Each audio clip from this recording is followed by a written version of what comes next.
Okay, here we have the construction cycle, and we see that when the government is aggressively lowering rates, we tend to have 8 years of increased construction, followed by 8 years of depressed construction, followed by 8 years of increased construction.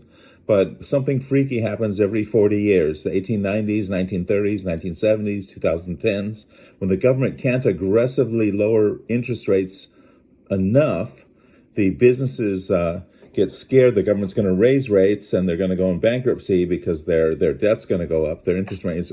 So we get this long recession, just like we had from the mid-60s through the mid-70s. 40 years later, we had the exact same thing happen again.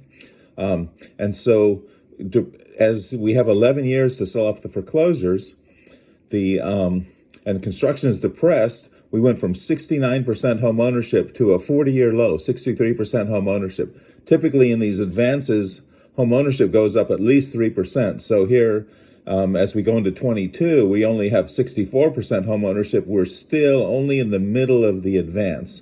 We need to wait closer. If we just add 11, we had 11 years of depressed construction. We had 11 to 2017. We get 2028 as an approximate top. And I'm going to make another video on the 7 things that occur at a top.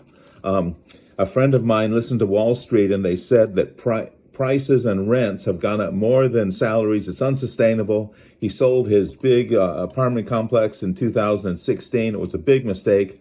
He'd be 3 times richer if he hadn't sold, if he'd followed the construction cycle, as opposed to the rumors that go around.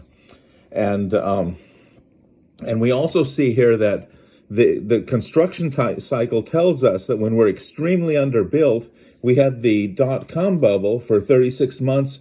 Unemployment went up for 36 months straight, but real estate just kept going up because we were underbuilt after this big recession in construction. Here we were also extremely underbuilt after an 11-year recession in construction. So during the corona crisis, even though 60 million people filed for unemployment, more than a third of the workforce, prices just kept going up because we were extremely underbuilt.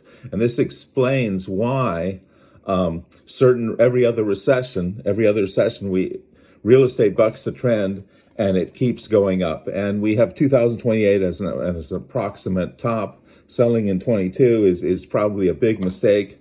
We want to wait a little longer till we get a little more underbuilt. Have a nice day. Bye-bye.